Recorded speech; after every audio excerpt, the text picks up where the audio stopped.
Forward students हम देखते हैं कि कैसे कमर्शियली सोडियम हाइड्रोक्साइड प्रिपेयर किया जा सकता है, या स्टूडेंट्स इन अदर टर्म्स हम कहते हैं कॉस्टिक सोडा हम प्रिपेयर कर सकते हैं by electrolysing the aqueous solution of sodium chloride. सबसे पहले तो स्टूडेंट्स हम सिमेट्री देख लेते हैं कि आपके पास जो एपरेटस है वो प्लेस्ड कैसे है।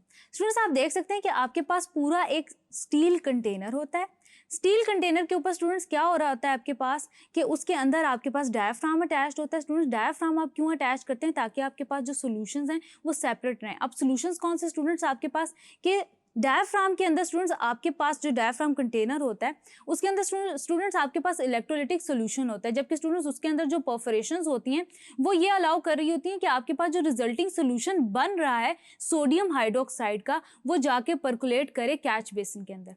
उसके बाद स्टूडेंट्स आप याद रखेंगे कि आपके पास जो एनोड है वो ग्रेफाइट एनोड होगी स्टूडेंट्स, और आपके पास स्टील कैथोड होगी। आपके पास जो कार्बन एनोड है या स्टूडेंट्स आप कहते हैं ग्रेफाइट एनोड है, in the form of graphite भी हो सकता है स्टूडेंट्स, वो आपके पास बिल्कुल सेंटर में अटैच्ड है। अब स्टूडेंट्स यहाँ पे आप एक बात याद रखेंगे कि आपके पास ऑलरेडी एक्वस सॉल्यूशन प्रेजेंट है जिसमें आपके पास सोडियम और क्लोरीन अपने आयंस की फॉर्म में प्रेजेंट है। यानी कि स्टूडेंट्स आपके पास एक्वस सॉल्यूशन प्रेजेंट है, उसमें स्टूडेंट्स आपके पास आयनाइजेशन हो जाती है in the form of sodium ions and chloride ions. अब स्टूडेंट्स यहाँ पे क्या होता है कि जब आप इलेक्ट्रिसिटी प्रोड्यूस करते हैं, क्योंकि स्टूडेंट्स ये जो डायाफ्राम सेल होता है ये भी आपके पास इलेक्ट्रोलाइटिक सेल की एक टाइप होती है। क्या होता है कि इलेक्ट्रॉन्स मूव करने लग जाते हैं, बिल्कुल इसी तरह एनोड से कैथोड की तरफ मूव करते हैं। अब सबसे पहले स्टूडेंट्स क्या होता है कि आपके पास एनोड पे ऑक्सीडेशन होती है जबकि कैथोड पे रिडक्शन होती है। अब स्टूडेंट्स आपके पास एनोड पे क्या हो रहा है? एनोड पे स्टूडेंट्स आपके पास क्लोराइड आयंस हैं, क्लोरीन जनरेट कर रहे हैं, जबकि स्टूडेंट्स इलेक्ट्रॉन प्रोड्यूस कर रहे हैं।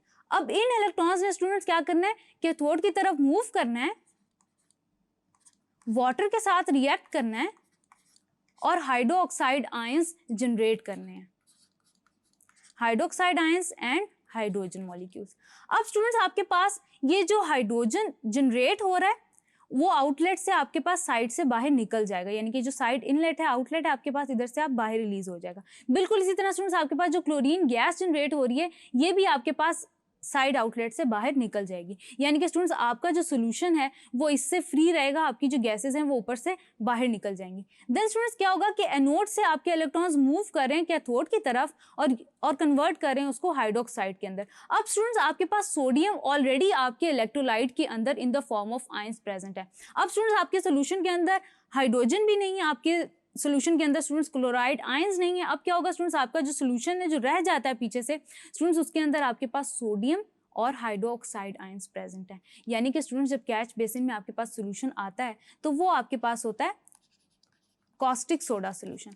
अब स्टूडेंट्स यहाँ पे आप एक बात याद रखेंगे कि आपके पास ये आयंस की फॉर्म में सोल्यूशन आता है। इस सोल्यूशन के अंदर स्टूडेंट्स आपके पास 11% सोडियम हाइड्रोक्साइड होती है जबकि 16% सोडियम क्लोराइड होती है। अब स्टूडेंट्स इसको प्योरीफाई करने के लिए आप क्या करते हैं? आप ये सोल्यूशन लेते हैं, आप इसको इवेपोरेट करते हैं, यानी कि आप टेम्परेचर इंक्रीज कर देते हैं। टेम्परेचर इंक्रीज करेंगे आपके पास ये इवेपोरेट होगा सॉल्वेंट, तो स्टूडेंट्स आपके पास एज अ रिजल्ट जब आप बार बार ये प्रोसेस रिपीट करेंगे तो मैक्सिमम 50% NaOH सोल्यूशन आपके पास इसका अचीव हो सकता है।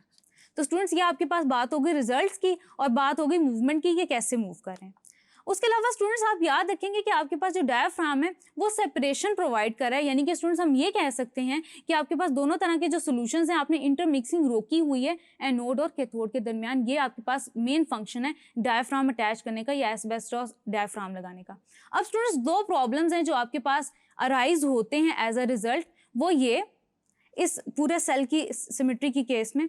सबसे पहला तो स्टूडेंट्स आपके पास ये प्रॉब्लम होता है कि ऐसा भी हो सकता है कि आपके जो हाइड्रोक्साइड आयंस हैं वो क्लोरीन के साथ रिएक्ट कर जाएं और कन्वर्ट हो जाएं हाइपोक्लोराइड आयन के अंदर, हाइपोक्लोराइड आयन के अंदर और क्लोराइड आयन के अंदर। और उसके अलावा स्टूडेंट्स आपके पास ऑक्सीजन यहाँ पे जनरेट हो जाए या वाटर मॉलिक्यूल जनरेट हो जाए H2O।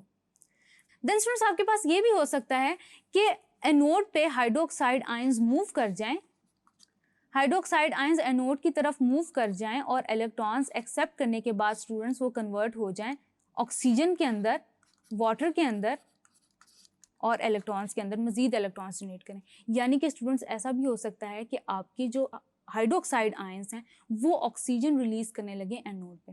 तो स्टूडेंट्स इन दोनों प्रॉब्लम्स को आप कैसे सॉल्व करते हैं पर्टिकुलर डायफ्राम सेल्स के अंदर? सबसे पहले तो स्टूडेंट्स आप एस्बेस्टोस डायफ्राम यूज करते हैं ताकि स्टूडेंट्स आपके जो हाइपोक्लोराइड आयंस हैं यानी कि स्टूडेंट्स आपकी जो क्लोरीन गैस है वो इजीली रिमूव हो जाए। उसके अलावा स्टूडेंट्स परफोरेशन रहे ताकि सॉल्यूशंस आपस में मिक्स ना हो। उसके अलावा स्टूडेंट्स आप दूसरा प्रॉब्लम है जिसके अंदर आपके ऐसा हो सकता है कि हाइड्रो ऑक्साइड आयंस वो जा सके एनोड की तरफ, तो स्टूडेंट्स इसको आप कैसे सॉल्व करते हैं? आप ऐसा करते हैं कि एनोड के अंदर जो सोल्यूशन होता है यानी कि स्टूडेंट्स आप उसको उसका जो कंपार्टमेंट है वो ज़्यादा फिल करते हैं as compare to that of cathode compartment. तो स्टूडेंट्स होता ही है कि इलेक्ट्रॉन्स का जो फ्लो होता है, जो साइकिल होता है वो डिस्टर्ब नहीं होता। इलेक्ट्रॉन्स एनोड से कैथोड की तरफ मूव करते चले जाते हैं और आपके पास ये साइकिल रिपीट होता चला जाता है और स्टूडेंट्स आपके पास ये गुंजाइश नहीं रहती कि हाइड्रोक्साइड आयंस मूव करें एनोड की तरफ और वहाँ पे ऑक्सीजन रिलीज करें as a result of oxidation. तो स्टूडेंट्स हमने डिस्कस किया थॉरली कि आपके पास क्या प्रॉब्लम्स आ रहे होते हैं वर्किंग ऑफ सेल्स के अंदर और उनके सॉल्यूशंस क्या हैं। प्रॉब्लम्स आपके पास दो हैं स्टूडेंट्स, उसको हम कैसे क्लियर करते हैं? सबसे पहले आपका है कि हाइपोक्लोराइड आयन और क्लोराइड आयंस जनरेट हो सकते हैं।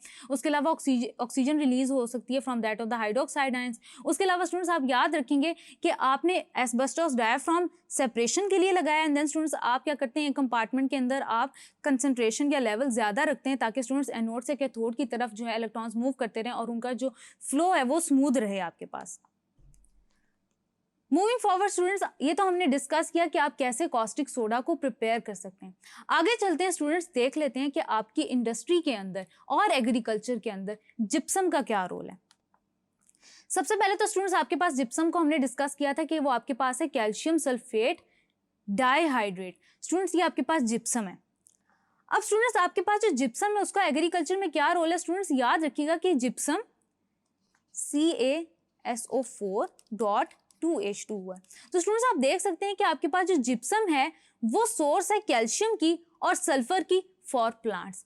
कैल्शियम और सल्फर इसकी वजह से प्लांट को मिलते रहते हैं। स्टूडेंट्स आप एक बात याद रखेंगे कि ये दोनों कंपोनेंट्स आपके पास प्लांट के कंस्टिट्यूएंट्स हैं। स्टूडेंट्स ये आप याद रखिएगा कि आपके पास सल्फर की कंसंट्रेशन क्लोरोफिल से रिलेटेड होती है, यानी कि स्टूडेंट्स आपके पास हालांकि क्लोरोफिल का ये हिस्सा नहीं है लेकिन स्टूडेंट्स आपके पास सल्फर जिन प्लांट्स के अंदर डेफिशिएंट होता है, यानी कि जो प्लांट्स आपके पास सल्फर डेफिशिएंट होते हैं स्टूडेंट्स आप याद रखिएगा कि उनकी येलोइंग हो जाती है। उसके अलावा स्टूडेंट्स ये आपका जो रूट सिस्टम होता है उसको हाईली डिस्टर्ब करता है अगर इनकी डेफिशिएंसी हो जाए, यानी कि स्टूडेंट्स आपका जो रूट सिस्टम होता है वो डेंस नहीं रहता, वो बहुत ज्यादा वीक हो जाता है। आगे चलते हैं स्टूडेंट्स, देखते हैं कि आपके पास role of gypsum in industry क्या है। स्टूडेंट्स हमने एग्रीकल्चर में तो देख लिया कि आपके प्लांट की ग्रोथ को कैसे अफेक्ट कर रहा है क्लोरोफिल की प्रेजेंस, यानी कि स्टूडेंट्स आपके प्लांट्स के अंदर क्लोरोफिल प्रेजेंट होगा तो स्टूडेंट्स उनकी जो ग्रोथ है वो मैक्सिमम पेस के अंदर हो रही होगी। अगर स्टूडेंट्स एब्सेंट होगा तो स्टूडेंट्स वैसी ग्रोथ नहीं होगी, यानी कि स्टूडेंट्स आपकी मिनरल सोर्स के तौर पर एक्ट कर रहा होता है जिप्सम। देन स्टूडेंट्स हम आगे चलते हैं, ये देखते हैं कि आपका जो जिप्सम है उसका इंडस्ट्रीज के अंदर क्या रोल होता है। तो स्टूडेंट्स हमने ऑलरेडी प्लास्टर ऑफ पेरिस को डिस्कस किया था कि आपके पास हाइड्रेटेड फॉर्म है ये कैल्शियम सल्फेट की H2O। यहाँ पे स्टूडेंट्स आपके पास जो प्लास्टर ऑफ पेरिस होता है इसको स्टूडेंट्स आप जॉइंट्स फिक्स करने के लिए, बोन्स फिक्स करने के लिए यूज़ करते हैं। उसके अलावा स्टूडेंट्स आप क्वाइंस बनाने के लिए यूज़ करते हैं। उसके अलावा स्टूडेंट्स आप क्या करते हैं, प्लास्टिक सर्जरी के अंदर इसको यूज़ कर रहे होते हैं। स्टूडेंट्स आप इसको जो आपकी कंस्ट्रक्शन इंडस्ट्री है, यानी कि आपकी कंस्ट्रक्शंस के अंदर, बिल्डिंग्स के अंदर, इंफ्रास्ट्रक्चर की डेवलपमेंट के अंदर प्लास्टर ऑफ पेरिस को बहुत ज़्यादा यूज़ किया जा रहा होता है। उसके अलावा स्टूडेंट्स आप याद रखेंगे कि आपके पास सेटिंग ऑफ प्लास्टर पेरिस कैसे होती है, यानी कि प्लास्टर ऑफ पेरिस की आपके पास सेटिंग कैसे हो रही होती है। तो स्टूडेंट्स आप याद रखेंगे कि आपने क्या करना होता है कि आप क्या करते हैं कि प्लास्टर ऑफ पेरिस लेते हैं, उसकी हाफ क्वांटिटी जितनी आप यूज़ कर रहे हैं उतना स्टूडेंट्स आप वाटर लेते हैं, उसको उसके साथ कर लेते हैं आप मिक्स। तो स्टूडेंट्स आप क्या करते हैं, जब उसको मिक्स करते हैं तो एक थिक पेस्ट बन जाती है। अब स्टूडेंट जब वो थिक पेस्ट बन जाती है तो स्टूडेंट्स आप याद रखिएगा कि वो थिक पेस्ट में जो कैल्शियम सल्फेट के जो ये इस पूरे कंपाउंड के स्टूडेंट्स जो आपके पास क्रिस्टल्स होते हैं वो आपके पास स्टूडेंट्स ऑर्थोरोम्बिक ट्रांसफॉर्मेशन यानी कि ऑर्थोरोम्बिक होते हैं, ऑर्थोरोम्बिक। अब स्टूडेंट्स जब आपके पास 10 to 15 मिनट्स के अंदर आपके पास प्लास्टर ऑफ पेरिस सेट होता है या हार्डन हो जाता है स्टूडेंट्स, तो आपके पास वो मोनोक्लिनिक फॉर्म में कन्वर्ट हो जाते हैं। उसके अलावा स्टूडेंट्स आपके पास प्लास्टर ऑफ पेरिस की दो टाइप्स होती हैं जिनको आप यूज कर रहे होते हैं अपनी कंस्ट्रक्शन के अंदर, बिल्डिंग्स के अंदर। स्टूडेंट सबसे पहले तो आपके पास आता है cement plaster. Cement plaster students आपके पास ऐसा प्लास्टर ऑफ पेरिस होता है जिसके अंदर आप ग्लू या ऑयल्स वगैरह डालते हैं। ग्लू और ऑयल्स क्यों डालते हैं स्टूडेंट्स? ग्लू और ऑयल स्टूडेंट्स आप इसलिए डालते हैं ताकि आप उसका सेटिंग टाइम बढ़ा दें। उसके अलावा स्टूडेंट्स आपके पास आते हैं hard finish plasters. Hard finish plasters को स्टूडेंट्स आप क्या करते हैं, इनको आप एज अ फिलर भी यूज़ कर सकते हैं इंडस्ट्री के अंदर स्टूडेंट्स। इनसे आप बोर्ड्स बनाते हैं, आप इनसे स्टूडेंट्स वॉल्स, जो सेपरेशन वॉल्स होती हैं बिल्डिंग्स के अंदर, उनको स्टूडेंट्स या रूम्स के अंदर वो आप कंस्ट्रक्ट कर सकते हैं, वो आप बना सकते हैं। स्टूडेंट्स जो आपके पास हार्ड फिनिश प्लास्टर्स होते हैं स्टूडेंट्स, इनके अंदर कैल्सिनेशंस प्रेजेंट होती हैं एलम की और बोरेक्स की, जो उनको स्टूडेंट्स हार्ड फिनिश प्लास्टर्स बनाते हैं। उसके अलावा स्टूडेंट्स आप जिप्सम का या प्लास्टर ऑफ पेरिस का, एक जिप्सम को स्टूडेंट्स आप एज अ फिलर भी यूज करते हैं, पेपर इंडस्ट्री में इसका बड़ा रोल है। उसके अलावा स्टूडेंट्स आप एक और बात याद रखेंगे कि स्टूडेंट्स होता ये है बेसिकली कि आपका जो पोर्टलैंड सीमेंट होता है, पोर्टलैंड सीमेंट स्टूडेंट्स आपका क्ले और लाइमस्टोन से मिलके बना होता है। अब स्टूडेंट्स क्ले और लाइमस्टोन से मिलके जब बना होता है, लाइमस्टोन स्टूडेंट्स आपका होता है कैल्शियम कार्बोनेट। अब स्टूडेंट्स क्ले और लाइमस्टोन से मिलके आपका बनता है पोर्टलैंड सीमेंट।